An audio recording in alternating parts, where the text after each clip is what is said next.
Welcome to Delingpole, a Breitbart.com podcast. Here is the podcast host, James Delingpole. Welcome to the Delingpole podcast with me, James Delingpole, and my very special guest, Ben Irvine. Now, Ben has driven up to my house, and which is very unusual, and I've never met him before. He was like a Twitter friend, and I can't remember, probably he tweeted something that grabbed my attention, and I discovered a bit about him, that he's a philosopher, but a red-pilled philosopher. And so he's been using his philosophical skills to work out how those of us on the right side of the argument can win as we deserve to. So welcome to the podcast, Ben. Thanks, James. Thanks for inviting me. So you were telling me moments ago that you had a launch party for your new book last night called Mindfulness and the Big Questions. And it was at a sort of hippie-ish bookshop, or sort of...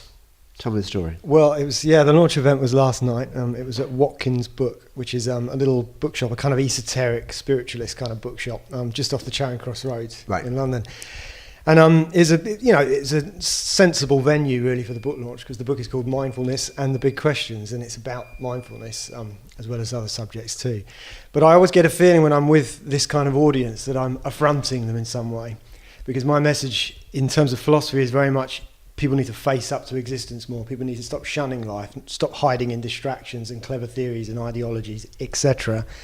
And they need to, embrace life and deal with life more effectively. And so when I give that sort of message to a bunch of spiritualists... Okay. I'm just showing Ben how to hold the microphone, because he's looking at me, but the microphone's to one side. You can look at me, and just make sure the microphone's in front of your mouth. Thanks, James. We constantly get... I feel so sorry.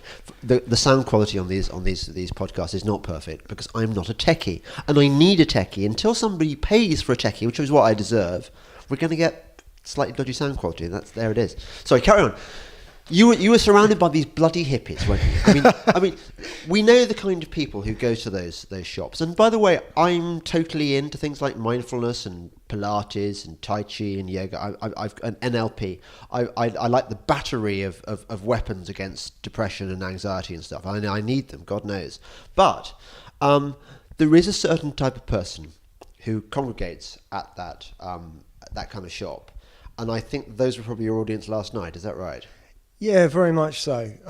Nice people. Vegetarians are best. Vegetarians. Vegetarianism is evil, isn't it? Veganism is even worse, but you're not going to tell me you're a vegetarian. I confess, I did a stint. I think everyone should do a stint as a vegetarian. What, like everyone should chop their arm off to see how it feels? Well, it's actually, if you're a bit of a worrier, becoming a vegetarian is a good thing, because you don't have to deal with any raw meat in the kitchen. You never have to worry about whether you've cooked it enough. When I cook meat, I always just cook it to a cinder, because I think, I'm going to poison myself. You know what? I love raw meat. I love working with meat, particularly liver. I love liver. Was the first savoury meal I ever cooked, and lamb's liver, and I've always I always liked it. The thing I don't like is chicken. I mean, to prepare. Chicken seems to me so riddled with botulism and salmonella. I mean, it's a fact, isn't it?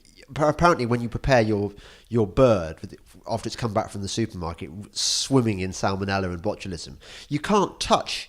I keep having to wash my hands as I move around the kitchen, and oh my God, did I touch the door? Oh, I touched the tap to wash my hands. I had to touch it with the chickeny salmonella hands. I know exactly what you mean. It's an absolute minefield. And at the end of the day, it's not really that different from roadkill. I used to work as a delivery driver, and there was a guy there who once found a dead deer by the side of the road, and put it in the back of his van and took it home, put it in the freezer and just cooked it and ate it. And when you think about it, what you're picking up from a supermarket is basically just a dead thing. Yeah, well, it is. It is. So going back to your these vegetarian hippies, I bet they were all left-wing as well. I think that's a fair assumption. Yeah. So that's quite an odd experience. You basically are a libertarian stroke what? Classical liberal something. Yeah, I'm a libertarian who doesn't agree with the legalisation of drugs, so I suppose that makes me a conservative, really. Yeah. But I don't know how I define myself, but perhaps I just define myself as someone who's not a socialist, someone who's not a collectivist of any description. So you were not a collectivist talking to an audience of. So what do you say to them? Well, the same as I always say from a philosophical point of view, which is that the word philosophy is supposed to be love of knowledge, love of wisdom. And if you ask the man in the street, what does philosophy mean, or what does philosophical mean? They'll say it means kind of accepting what you're confronting, facing up to it, dealing with it, having a good attitude. And I say that philosophy should be philosophical. At the moment, it's more like misosophy, a hatred of knowledge, a hatred of existence. So I was saying to these people, all these spiritual realms and practices that we kind of dabble in and hide in are actually a way of denying the facts of existence and hiding from life. And what we should be doing is embracing life and facing up to it and dealing with it more. Do you think the ultimate escape from real life is socialism? Yeah, I think that's a really good question. I planted that one, didn't I? I was your straight man. Yeah, you were. Thank you. Move my mic slightly down. I think we get. Yeah, that's good. How's that? Yeah. Well, is it the ultimate escape from life? Perhaps you're right. It's certainly the one which I find myself fixating on at the moment, because obviously there's a lot of it around. Yeah. When I finished my PhD, my conclusion was rather radical. I suggested that most philosophers throughout history had suffered from something called philosophical hypochondria. This is a phrase used by William James, who was a psychologist and a philosopher. He used it in passing in a letter. He said that he'd kind of been dabbling in philosophy, and it had instilled in him a kind of philosophical hypochondria. And he was relieved to be going back, I think, to school teaching, so he could be kind of relieved of this burden. No one knows exactly what William James meant by it. But what I mean by it is that philosophers problematize their existence. They make a problem out of being here now. And they come up with philosophical theories that argue that we're not actually here now. These theories, you could think of them as kind of unsolutions to unproblems. If you just are here now, and that's fine, and that's not a problem, then if you come up with a philosophical theory that says, actually the world doesn't exist, it's just an illusion, it's just a figment of your imagination, or perhaps a theory that says, actually you don't exist as a person, yourself is imaginary, yourself is an illusion, then what you're actually doing is just coming up with a clever theory that tries to solve the problem of your existence, and it's not even a real problem. So it's an unsolution. And as a good analogy, you could think of Charles Darwin taking his cold showers for his hypochondria. He would take what was called the water cure, and of course, a solution to a problem that's not really a problem is not a solution. It's more of a symptom of the problem. So to cut a long story short, I think socialism is an unsolution to the problem of existence, philosophically speaking.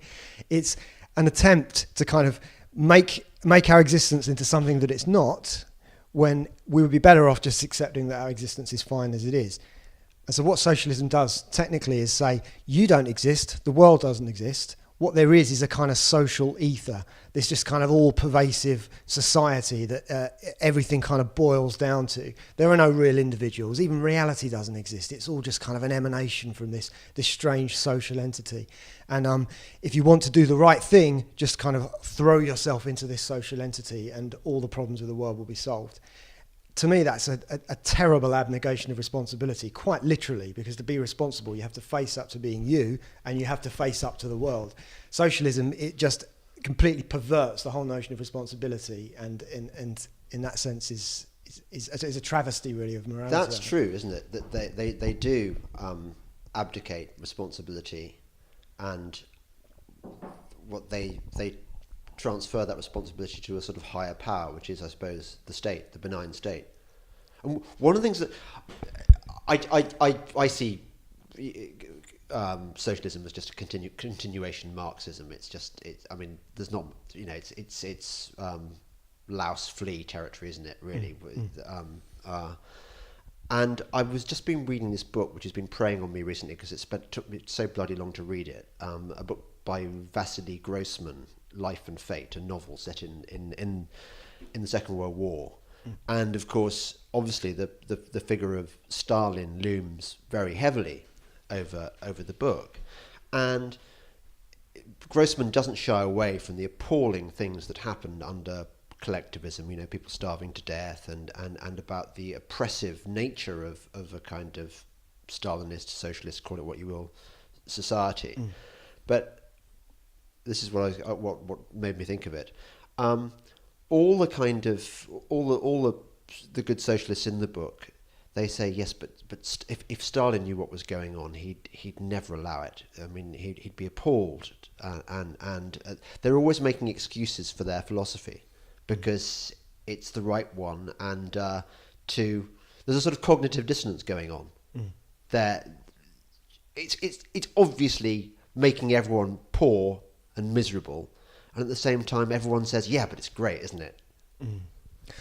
Well, this is a good question. I mean, if you look at the whole concept of socialism, it's that by surrendering yourself to this sort of this higher power of the collectivity, everything will be okay, because all we have to do is work together and be together, and everything's going to be fine. Yes. When everything inevitably isn't fine, then of course you need somebody to blame. And it can't be you, it can't be the collectivity, because the collectivity is the source of all virtue. So you need a scapegoat, you need somebody else to blame. So it's inherent to socialism that you're going to be finding somebody else to blame. And of course, if you're blaming them for the problems of the world, you're going to be expressing a lot of hostility towards this person. So that's why socialism often, I think, breaks out in violence towards the people who are unfortunate enough to be blamed for the problems. And I think another reason, and I think there's also a reason why socialism tends to array itself around these powerful despotic leaders. It's because there's no other way of coordinating human activity other than just seeking a figurehead. If you're supposed to be all working together on everything all the time, I mean, it's a like rabble and an ants. impossibility. Yeah, you have to have a figurehead. You need the queen ant. Coordinate the whole thing. Yeah. I can see that. But isn't that isn't that kind of a flaw in their argument? We're not all in it together. Well, I mean, of course, Orwell pointed this out in Animal Farm. All animals are equal, but some animals are more equal than others. I mean, I think one of the great challenges for those of us on the right, libertarian, whatever side of the argument you want to call it, is that we're right. We know we're right. We've done all the reading. We've studied history. We've seen empirically that our philosophy is kinder, fairer, more socially just. And yet you've got the other side claiming the language that ought to be ours. The other side talks about things like social justice as if they've got a monopoly on it. And in fact, we're just by being through laissez-faire capitalism and maybe a hint of benign paternal conservatism, just through the combination of those two things, we've created probably the best, nicest, fairest society that human beings could possibly create. And the socialists are always completely screwing up.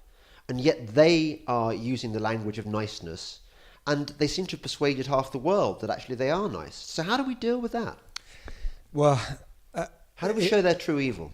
Yeah, well, perhaps can I answer a slightly different question first? I'm going to try and diagnose the problem that you've just described, and that might point towards a possible solution. Okay. Well, the diagnosis is that they've taken those concepts and they're blaming other people for their own sins, which is why I wrote my book, Scapegoated Capitalism. What scapegoating is finding kind of succor and solace and a mutual benefit in unity. But the entire premise of the unity is that all of your sins are projected onto somebody else. Oh. So I like that. Yeah, well, that does seem to be the dynamic that's going on here. Yes, well, in fact, Dominic Frisby was mentioning to me this, because I haven't, to my shame, I haven't read the book, and I told you why, because it's on ebook form, and I like things in print because I'm a granddad, and I'm old school, I think maybe the polite way of putting it. Otherwise, I would definitely have read it. But what he mentioned to me sounded very appealing, that you were saying that throughout the ages, cultures have always needed scapegoats, is that right? Yeah, human beings have always sought scapegoats. Why? Well, I think it's a tragedy of the commons. You don't often hear that term on the right, because people think, oh, that sounds like you're about to become a socialist. But there are common action problems. So imagine if you're an individual in a group deciding whether to scapegoat or not.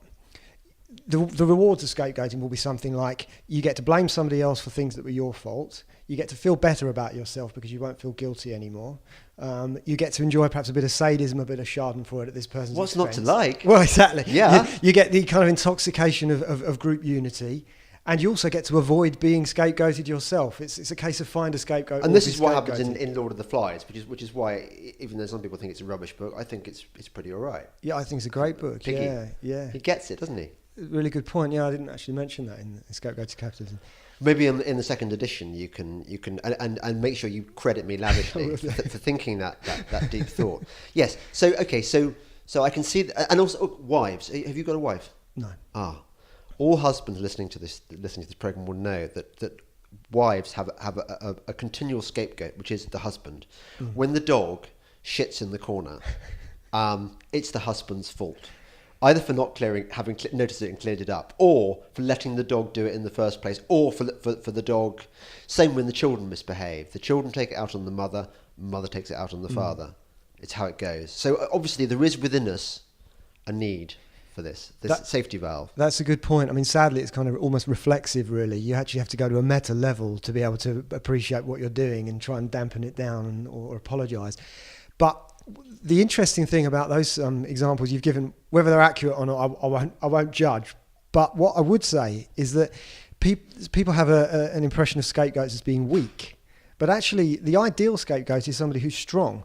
They're strong enough to bear the burden of the scapegoating, but they lack some kind of spiritual strength to be able to fight it off effectively. So that leads back to your original question. What are we supposed to do about scapegoating? And there's a kind of a sort of mutedness and a kind of sadness in conservative eyes these days, in that they know they're doing the right thing and they know they're making a productive contribution to the society and the economy. They know they're kind of fine, upstanding citizens and all the rest of it, but they don't know what they're supposed to do or say to get these people off their backs. Well, this is the subject for a whole podcast, isn't it? Basically, and actually, it recurs.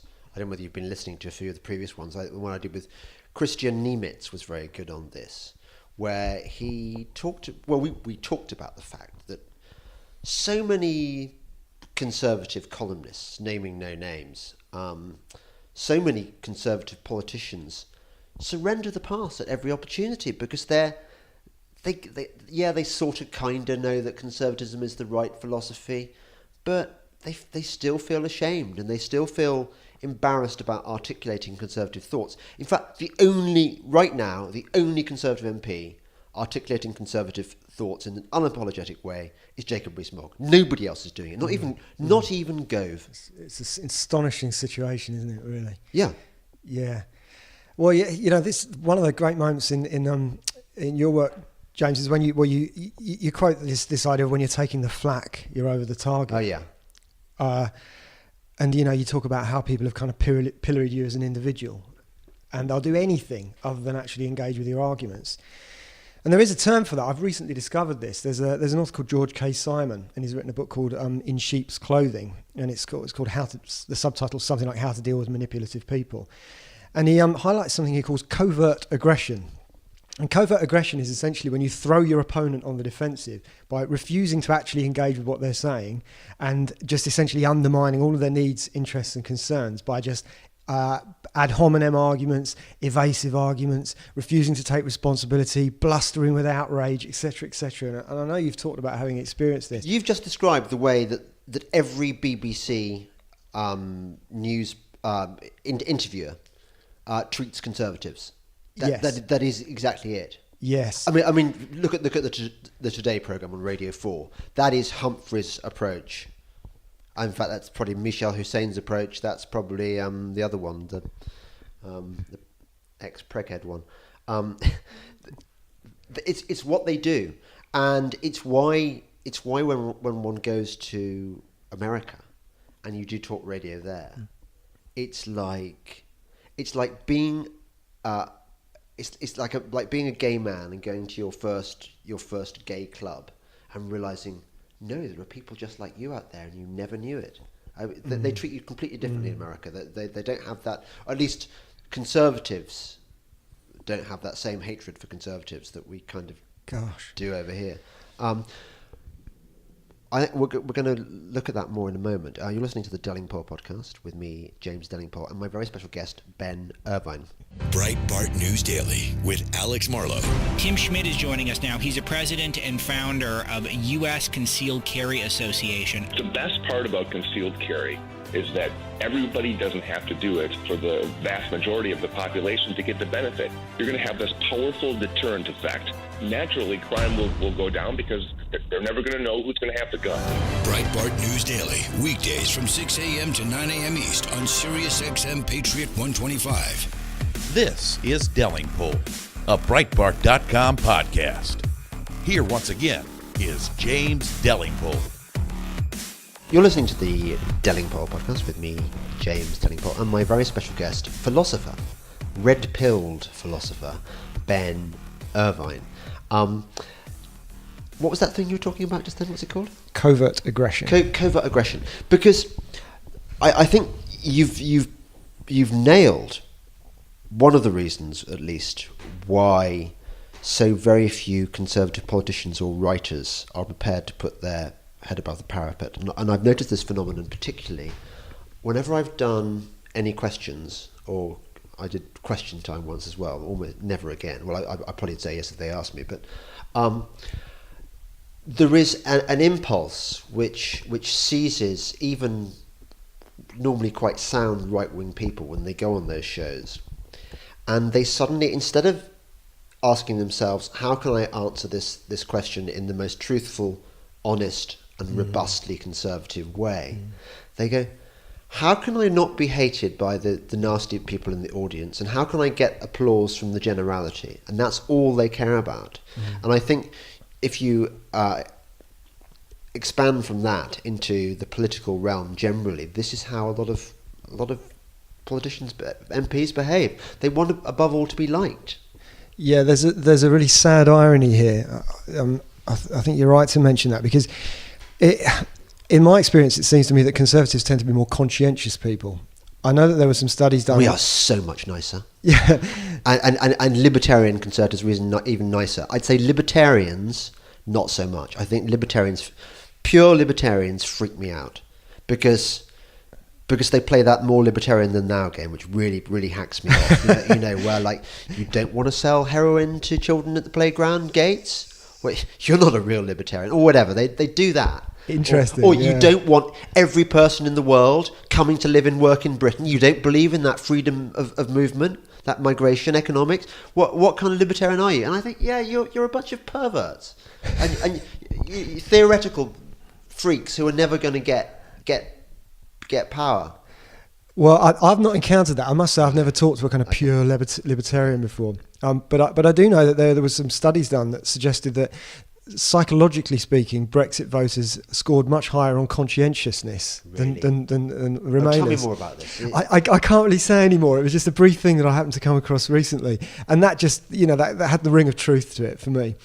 And the sad irony is that conscientious people are pleasers; they want to please, and covert aggressive people prey on conscientious people, because that it sort of plugs brilliantly into their dastardly schemes, because they throw you on the defensive, and then because you're conscientious, it's all about their agenda suddenly, because you're trying to please them, you're trying to make everything okay. But what's actually happening, as soon as they've got you running around that kind of hamster wheel of their disapproval, you can't escape from that point onwards. So, I'm quoting George K. Simon a lot here. I don't know whether he would agree with any of this stuff that I'm saying. I'm massively extrapolating from his work. I don't care. I'm agreeing with it. Yeah, I think it sounds really true and good. Yeah. So what George K. Simon says is the most healthy type of personality is the assertive personality. And what you were saying about how you wish conservatives would just stand up there and make the arguments robustly, rigorously, and and conscientiously. Yeah. I think that would be a good manifestation of assertiveness, is when you're being assailed by a gang of scapegoaters just for telling the truth, all you can really do is just double down and say, I'm afraid you may not like it, but this is the way it is. And that it kind of nips in the bud, this spiralling. I'm a bit too cowardly these days to put it into practice, because you do tend to kind of retreat from these kinds of interactions after a while. Yeah, but that is the problem. It's like people talk to me about. I was walking through London the other day, and I was in a rush to catch the tube and get home. It was a Friday evening, and this girl, this skinny girl, I mean, from the Indian subcontinent somewhere, Indian or Pakistani, accosts me, and says, "I just wanted to," and holds me. I just want to say thank you, and I said, "Oh, what have I done? And she said, thank you for saying what you did about the rape gangs. And so I got talking to her, and it turned out that she was from Birmingham. And I'm guessing, did I ask? I think she was a Sikh.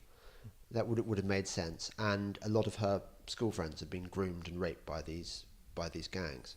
And I'm presuming that what she'd seen me on was this program I did a few years ago called BBC. It was on BBC Three. It's called Free Speech, and it was a kind of youth, a political program aimed at the youth, and it was held in kind of youth-like venues, like inner city Manchester on this occasion, and they had people sitting in a row on chairs, and the interviewer guy, what's he called? Somebody Edwards, the Cambridge guy, was asking the questions, and the topic was, what is radicalising Muslims? That was one of that. That was one, and obviously the answer was foreign policy in it and Islamophobia in it. Those are the two reasons why apparently is. But later on, the topic of rape gangs came up, and I found myself surrounded by panelists who were too cowardly or politically correct or ignorant to admit that these rape gangs exist, even though this had been in the newspapers. And so I was in this really awkward, surreal situation where there was an obvious truth that had been well reported in the newspapers, and yet I was being daringly controversial and weird and brave by stating it on this panel, when the audience was against me, the guy doing the questions was against me, everyone was against me, apart from maybe 2 or 3 people silently in the audience. And people who look at the footage of this are absolutely horrified, and I look at it and I think, I'm never going to do that again. I'm brave, but why should I have to do it all the time? I'm not Katie Hopkins. I mean, Katie is great. She's absolutely heroic, I think, what she does. Sometimes maybe she pushes it too far, but she's brilliant. I'm just too old for that kind of grief all the time. Well, don't give up. That's all I do. I mean, please don't give up. Yeah. Even within the ranks of the scapegoated, there's probably a kind of a hierarchy of who can take it more than others. Really, there's only about 10 of us. Yeah, I mean, Douglas Murray, Mark Stein, Hopkins, obviously. We really are very, very few. Yeah, and I've not kind of come out there on record and said anything particularly controversial, and sort of thrown my hat in the ring with you guys. Well, here I am. How old are you? I'm 38. Yeah, you're young. You see, so I can pass on the baton to you. Yeah, you take my shit from now on.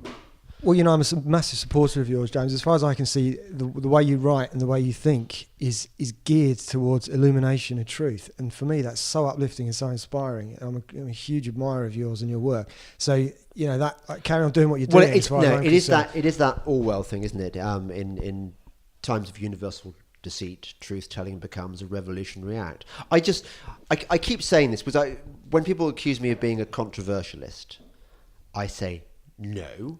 A controversialist is somebody who deliberately sets out to say things to be controversial. I never think that. I never think, ooh, what controversial thing can I say today? I just think, what true thing can I say today that nobody else is saying? Yeah, I know exactly what you mean. And sometimes people accuse me of being kind of polemical and provocative and all the rest of it in conversation. And it's the opposite, really. It's almost like an obsession with obvious truths that everybody's ignoring.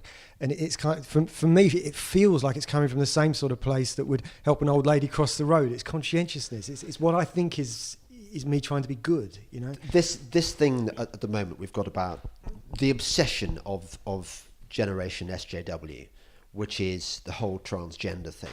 And the reason it's so pernicious and wrong, maybe you can give me your thoughts on this in a moment, but the reason it strikes me as so pernicious and wrong is that we are being bullied by the culture into denying something which we know is true. That one of the probably the first thing you notice when you're growing up, but when you become conscious, one of the first is that girls are like girls and boys are like girls, and although there may be some crossover points, basically they're different. And these people are telling us, no, you can't think that anymore. they're not different. They're all the same, or they're not even separate sexes. They're or genders. They just depends on how they define themselves and how they feel about it. And you're thinking, hang on a second, how is this really, really weird minority being allowed to dictate the rules that we must all obey? How did that happen? Well, possibly there's some covert aggression involved on their part. The most fascinating thing about this, from my point of view, is that it seems to me it might be a manifestation of philosophical hypochondria, again, because if you look at the central problem in philosophy, it's called the mind-body problem.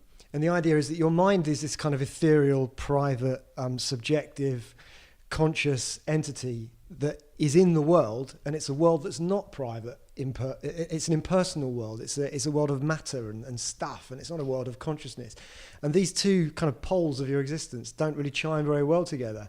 And obviously philosophers spend all of their time worrying about the mind-body problem and trying to put the mind and the body back together again, or trying to deny that the body exists, deny that the mind exists. And actually, when you look at some of these gender-based problems, it's a kind of discomfort about on the part of themselves in the body that they're in. And I can't help wondering if it's another facet of finding it hard to just face up to existence. I haven't really fleshed that out in my work or in my own mind yet, to be honest, but I'm just putting it out there, really. I see that. So it's another form of, it's a fashionable new form of existential crisis. Exactly. And isn't that one of the problems, that by making it a thing, by telling 5-year-old, 6-year-old children that actually this is a valid position to have, that actually it's okay to feel like you're a boy if you're a girl, or vice versa, and it's okay to turn up to school, and we understand. Whereas in the past, we've just had to sort of deal with these things you can be a tomboy or effeminate, or you can be gay. Yeah, well, that's the frustrating thing about it. Everything becomes political. Yeah. And when everything becomes political, then everyone has an axe to grind with everyone all the time. And the government wields enormous power. And when that power is wielded to try and deal with these little petty axes to grind that everyone has all the time, it's just a recipe for chaos and disorder and aggression, really. By the way, given you're a philosopher, at some stage, are you going to come up with a solution to all this stuff? Are you going to tell me that there is a way of winning over the left, or winning the argument? Before I came, we just discussed this very briefly, and I remember saying to you, I'm obsessed with that question, and I really am. I don't know what the answer is. Yeah. I think it's got to have a theoretical component and a psychological component. It's got to have a kind of sensitivity to people's state of mind. You can't just batter them around the head with the truth, because, well, you should and you must, but that doesn't seem to work wholly. So you have to find a way to tell them the truth and reach into their soul and kind of do left-wing people have souls? Well, of course they do, and they're human beings, and that's the fundamental premise of conservatism, really, is that we're all human beings with souls, and we all have to have responsibility, and that means responsibility towards each other. And so we have to keep treating socialists in precisely the way in which they're not treating other people. So that's got to be part of the solution. Yeah. When people ask me why I'm so sort of in your face with my politics, and I don't think I am particularly, but other people think I am, and they say to me, "You're never going to win over the other side with that approach," and I say, well, I'm not really interested in diluting my beliefs to make them more palatable, because that's actually what those conservative politicians we were talking about tend to do. But also, I think that it's for people to come to you, for the other side to come to you. You say the things and they're there for them. And the number of times I've been accosted on the train, and we're talking at least 10 in the last year, I'd say, by people who tell me, yeah, I used to be a lefty, or I used to believe in global warming, and I used to hate you, and finally I've come round. And I think, well, then it's worth it. I don't care about the mass of what's that? What's your phrase again? The people use that aggression. What's it called? Covert aggression. Covert aggression. Yeah, it'll penetrate into my brain eventually. Is it like passive aggression or not? Well, passive aggression is inaction used aggressively. So you might just kind of sulk or just refuse to do something. Yeah. Covert aggression is actually active, because what you're doing is deliberately throwing the person on the defensive, whether by insulting them, whether through your outrage, whether through being evasive.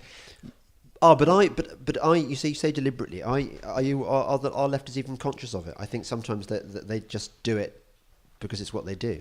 Yeah, that's another wonderful question. I mean, when I was young, I was raised as a socialist. I consider myself to be a recovered socialist these days. I used to go to Labour Party meetings in Shoreditch, where I grew up, only as a very tiny child, and they were kind of burning effigies of Margaret Thatcher on a campfire. And to me, this just seemed so virtuous and excellent. That, isn't it wonderful? We're all gathered around the campfire burning an effigy. And I don't think it ever even occurred to me that I could be doing something wrong or going about things in the right way. And I think that's why it's important that Conservatives don't lose heart and don't give up. Because I had a girlfriend who, she once said to me, "Why do you hate Thatcher?" And I said the usual kind of claptrap. I said, "Oh, it's the mines. She closed the mines." Yeah. And she closed the mines. Yeah, and so handy, that excuse, isn't it? Yeah, like you cared, really. Exactly. Yeah. And so my girlfriend said, "Well, what was wrong with that?" And I didn't really have an answer, and I could feel my temper rising. And I said, "Well, it was a culture of greed. She instigated a culture of greed." And my girlfriend said, "Really? She made all those people greedy? If indeed there were greedy people, didn't they have some responsibility for the fact they became greedy? You can't pin the whole thing on Thatcher." And I said, well, she was a Tory, and all Tories are greedy, and all Tories are selfish. And I just became increasingly agitated and frustrated, and did a mood on my girlfriend. And then for some reason afterwards, I suddenly felt a little bit guilty. And it's almost as if she something about her response. Perhaps I should ask her. Perhaps you should interview her. Yeah, well, ask her, what did she do to make me feel guilty because she did something? Why did you chuck her? Why did she chuck? Or did she chuck you? It's complicated. Well, she sounds like the dream woman. Hello. Yeah, what are you doing? Wonderful woman. Was she fit? Wonderful. Yeah. She's fit and she's conservative. And actually quite feisty too, because she's prepared to take on her stupid socialist boyfriend with his namby-pamby received ideas about Margaret Thatcher. Yeah, although this is the real kick in the guts. She's now with a socialist, so maybe she has some strange attraction to people. She must have some awkward and difficult. So you mean when you moved to the dark side, or to the right side, as I would consider it, that's when her work was done. Yeah, she didn't need you anymore. Gosh, what a weird... maybe she lost her respect for you because she'd reformed you, and she just thought, I thought his views were crap, but at least they were his views, and now I turned him into a mini-me, and I cannot respect that. Because women are funny like that. I did not expect to be heartbroken coming on your podcast, James, but you've just broken my heart there. You may be right. She does sound. I like the way she dealt with you. I think it's really good. Well, then we need to investigate, because it was something more than just words. What does she do? But what's her job? She's an editor and a poet. She's a poet. What's her name? What's her first name? You tell me her first name. She's called. That's a nice name. Well, this podcast is dedicated to you now for helping to red pill. I think to red pill Ben. Yeah, I think that's fair. So okay. So I'm always interested in how people's political awakening. So the girlfriend said this about and made you feel slightly stupid because you realised that all you could do is reach for slogans when your non-philosophy came under attack. And then how further did you develop? Well, I can't say that was the instigator, but she was just a kind of an important way station along the way. Yeah, okay. I was reading a lot of books, Steven Pinker, Matt Ridley. We love Steven Pinker. Yeah, he's a hero. Which is your favourite Steven Pinker? The Blank Slate. The Blank Slate. Well, it's difficult because The Blank Slate's my favourite, but The Better Angels of Our Nature is a utter masterpiece. It's a doorstopper there, isn't it? And actually, The Better Angels of Our Nature is a fascinating book about violence and about how the incidence of violence has decreased as we've evolved. And it takes a lot of words to say that and demonstrate it. Whereas the blank slate, just remind what blank slate's about. Well, the idea of the blank slate is that there is no such thing as human nature. We're tabula rasas, and society can just kind of inscribe on our personalities and on our behaviour whatever it likes. The bastard French philosophers, Rousseau, was people like that. Weren't they? I mean, didn't it all go wrong, really, with Rousseau? I don't know enough about the history of philosophy really to be able to answer that, but I know that Rousseau was just a self-indulgent, fraudster, really, and he wasn't sincere in the things that he said. He was just kind of riffing, and ultimately, if you go about your studies like that and your intellectual output, you can do harm because you have to try to tell the truth, and if you don't, you can harm people. You know how people say, "I wish I could go back in time." Well, they don't always say this, but some of them do. Go back in time and assassinate Hitler. I think, actually, if you've got the time machine handy, what you want to do is go back in time and assassinate Rousseau, Derrida, Foucault, all the French, any philosopher who's French, basically. Montaigne, he's great, I think. We like Montaigne, but he was good. He was from before it all went wrong. But I think that people like Rousseau and these wanky postmodern French philosophers, they've enabled a form of pseudo-intellectual gobbledygook which has permeated our universities, has seized the culture, seized the imaginations of people who really shouldn't be at university because they're not actually intellectually equipped for it. And they go there, they've got in, and they imbibe this drivel and then go out into the world and make it more poisonous. Yeah, this is a real problem. I mean, there's a tragedy of the commons within academia now. I think it's something like 1 in 14, I think, in America now. 1 in 14 American academics is a conservative. So that many? Yeah, well, yeah. What's happened is there's basically been a takeover of academia by left-wingers, and they indoctrinate the students who then go into government jobs where the funding is allocated only to people who are sufficiently left-wing to get the funding, and so you get more left-wing academics producing more left-wing students who go into the government jobs and allocate the funding, etc., etc., etc. How to break into that kind of vicious cycle, I do not know. You're listening to the Delingpole podcast with me, James Delingpole, and my very special philosopher guest, Ben Irvine. Breitbart News Daily with Alex Marlowe. Tim Schmidt is joining us now. He's a president and founder of U.S. Concealed Carry Association. The best part about concealed carry is that everybody doesn't have to do it for the vast majority of the population to get the benefit. You're going to have this powerful deterrent effect. Naturally, crime will go down because they're never going to know who's going to have the gun.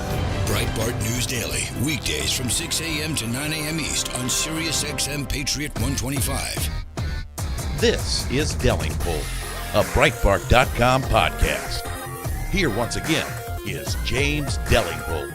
Welcome back to the Delingpole podcast with me, James Delingpole, and my very special guest, Ben Irvine. Ben, you mentioned earlier you've got a PhD. From where? Cambridge. From Cambridge. Yeah, Cambridge, the university in the Fens. How, in God's name, did somebody with your politics manage to get accepted for a PhD course? Well, that's a good question. I didn't have these politics at the start. This is the tragedy of it.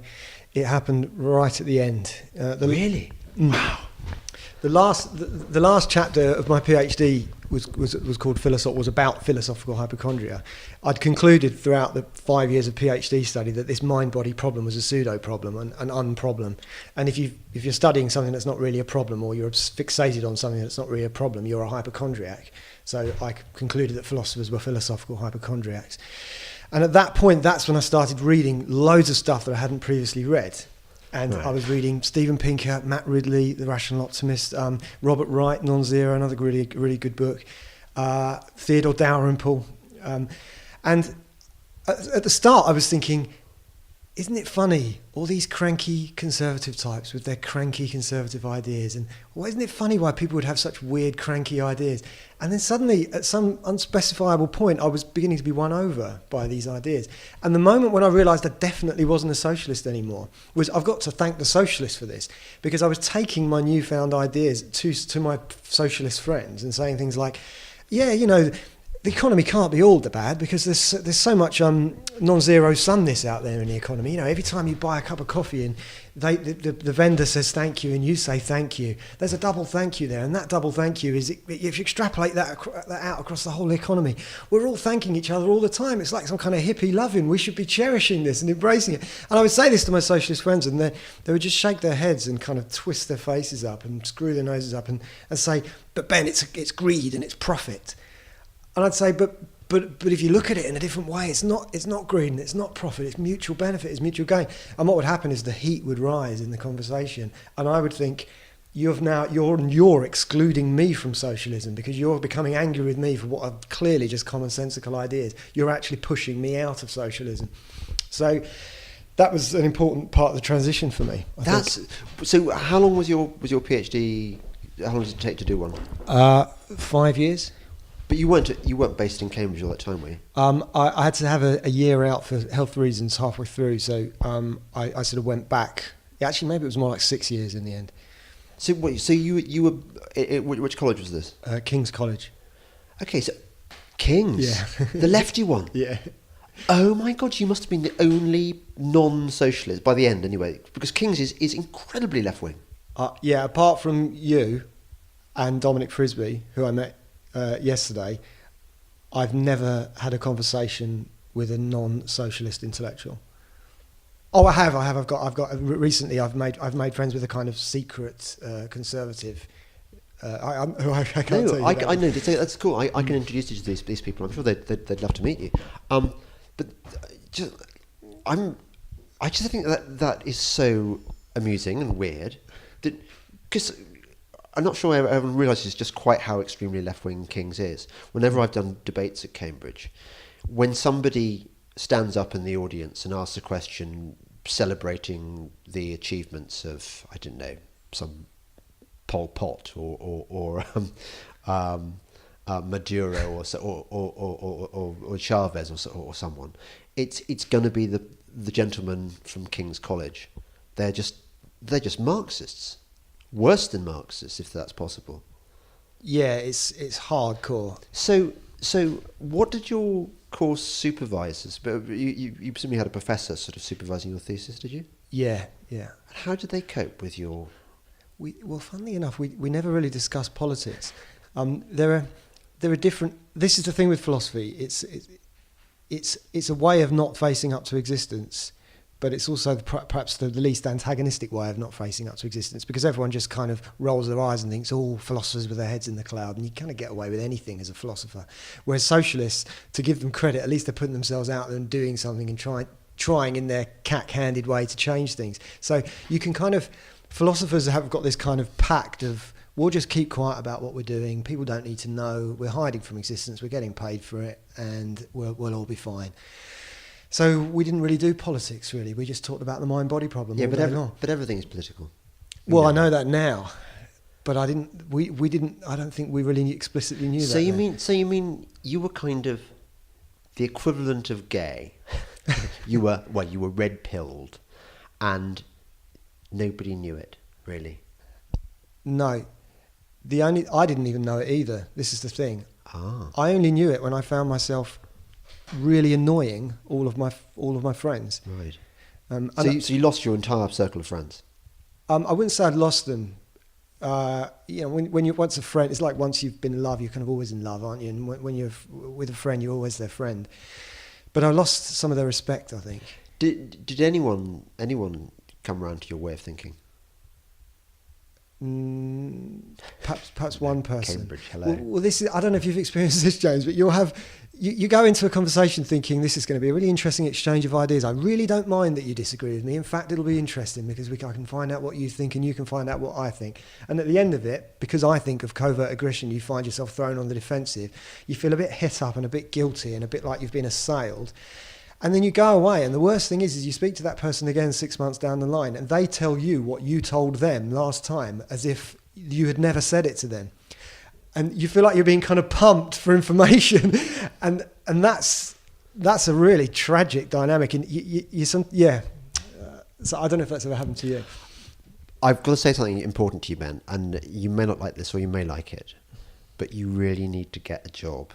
in the academy. I mean, you've got to get a job.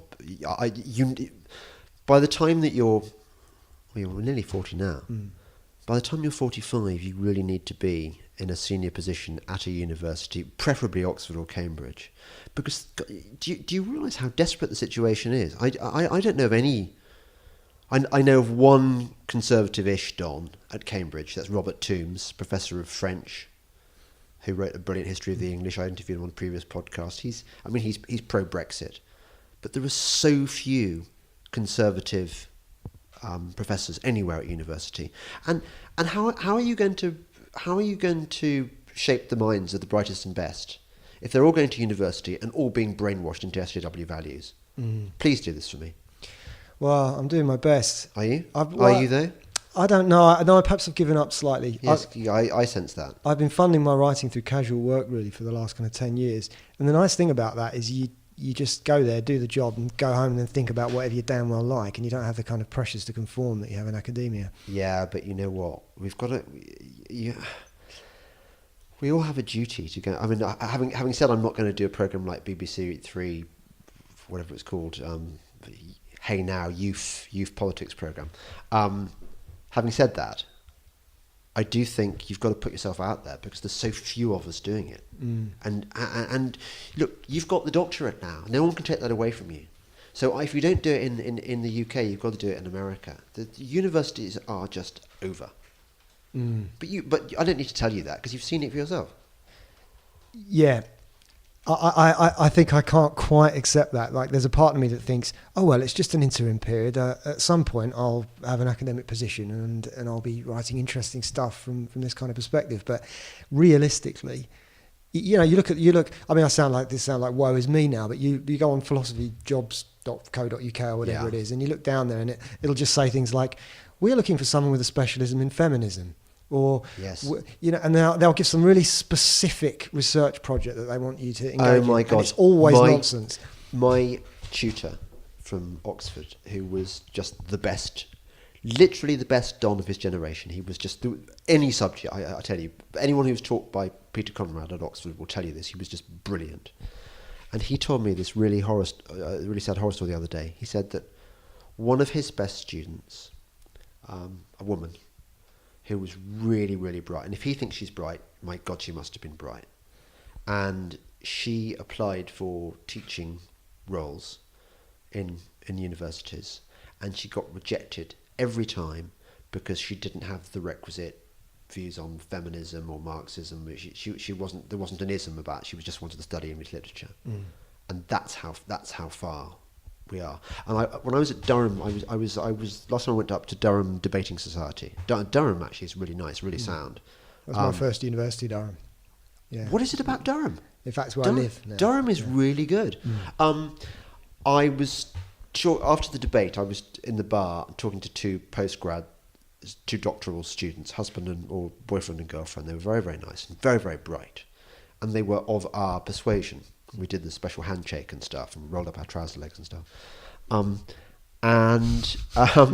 They said, yeah, we recognise that this is the situation, and we really know that we ought to go into teaching posts in university to rebalance it slightly. But ultimately, is it really worth it? Is it worth the hassle? And that's where we are.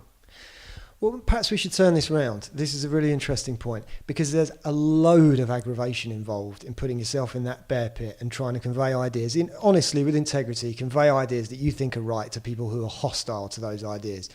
But maybe the problem here is that Conservatives are feeling too sorry for themselves. And if you get a bit of a rollicking because of your ideas, maybe we just have to man up a little bit and just say, oh, well, they gave me a rollicking, but at least I put the ideas out there and I'm still walking. Maybe we should reframe this and just toughen up a little bit. Combat Conservatism. I don't know. I think that might work. Or more like kind of Zen conservatism. Just you just at least water off a duck's back. If people are going to be hostile to you for no reason, then there's no reason for you to get upset about it, is there? You just, all the worse for them. We do need people like you in the wars, the culture wars, because you said the question that preys on your mind is how can we win over the other side, or how can we win the argument?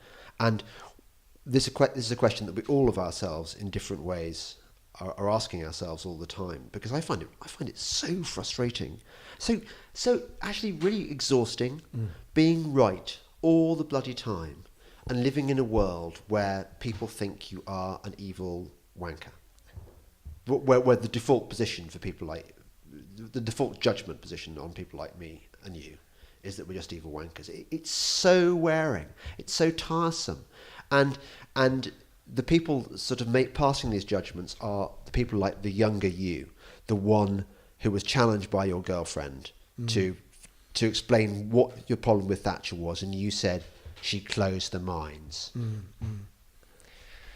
Well, that there's a nugget of potential usefulness. Ask people questions rather than just kind of battering them around the head with truth all the time, which tends to be my strategy. One of my exes used to call me the argumator. She said, you're relentless, you won't give in, you'll just keep battering away at people, and they feel like they're being pinned, and it's unpleasant for people.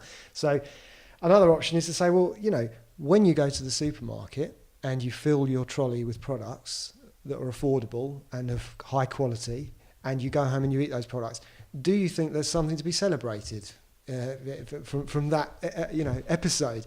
And then you're putting it back into their court, and no one can honestly say that there's not something good to be said about filling your trolley with products in a supermarket. So maybe you could kind of win people over by that kind of Socratic method. Yeah, or maybe there should be like compulsory holidays for young Corbynistas in Venezuela, at a hotel that doesn't have any bog roll. Shopping at supermarkets which don't have any goods that you can pay for with your tourist dollar. If they had to live under socialism, like one of the victims of socialism, then maybe, just maybe.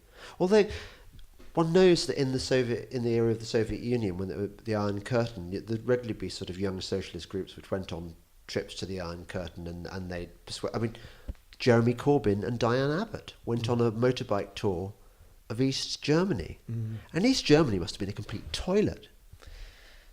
Yeah. Did you see what was that series set in East Germany? The spy thing. Yeah, I know the one. Deutschland. They all had great jackets. Yeah. But what was fascinating about that, the name probably won't come to me in the moment, but Deutschland 80 had a great soundtrack as well, great 80s soundtrack.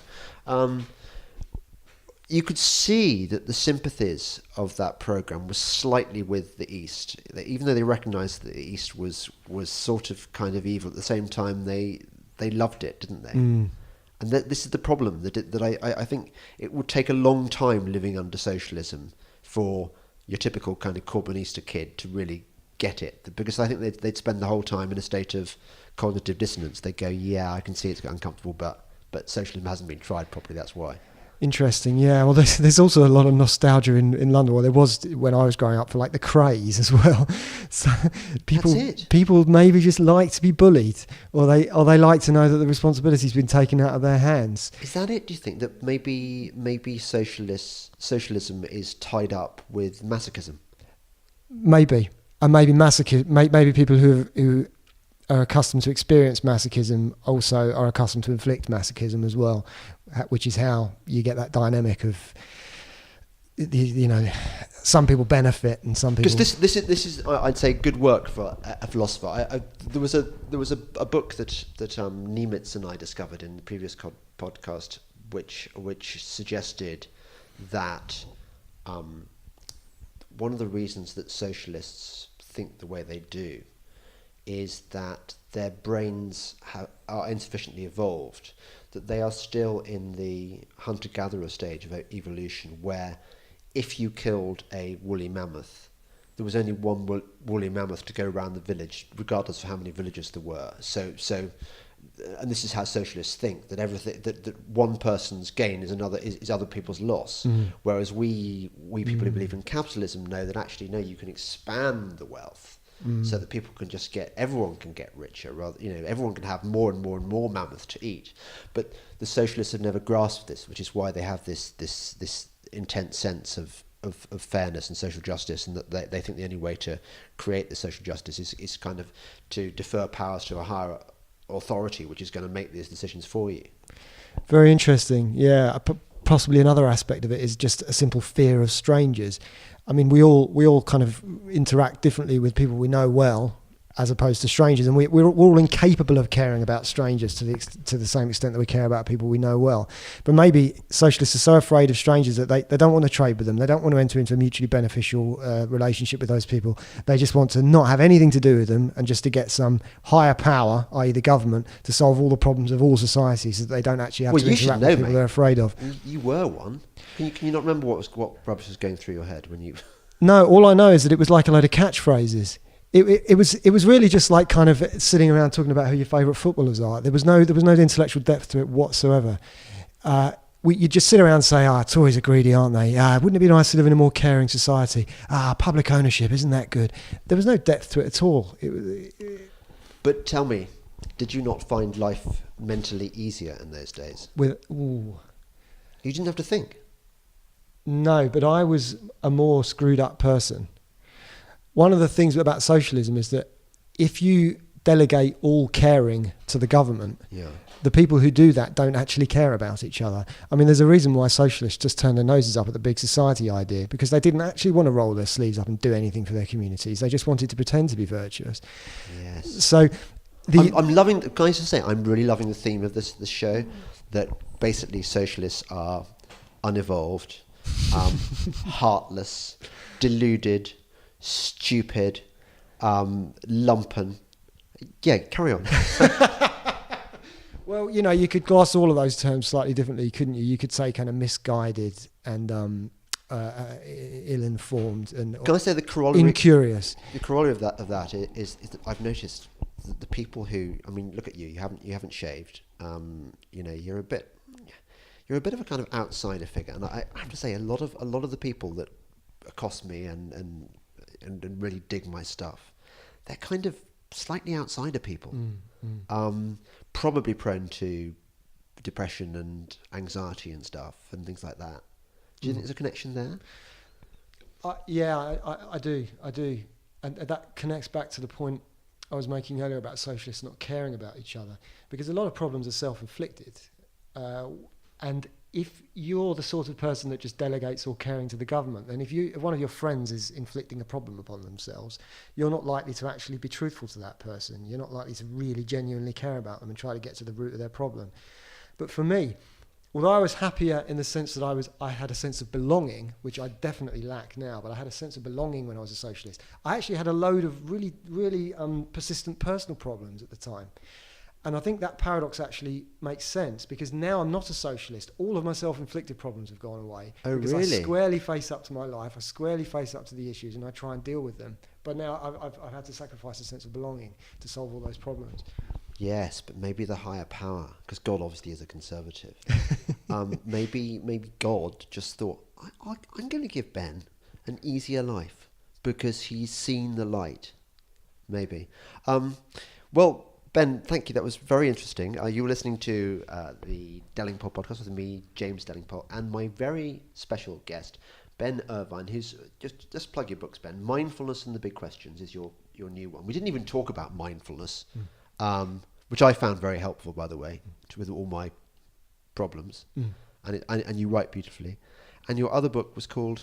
My Scapegoated Capitalism was the book prior to Mindfulness and the Big Questions. And the first one was called Einstein and the Art of Mindful Cycling. And none of these books have sold, I bet.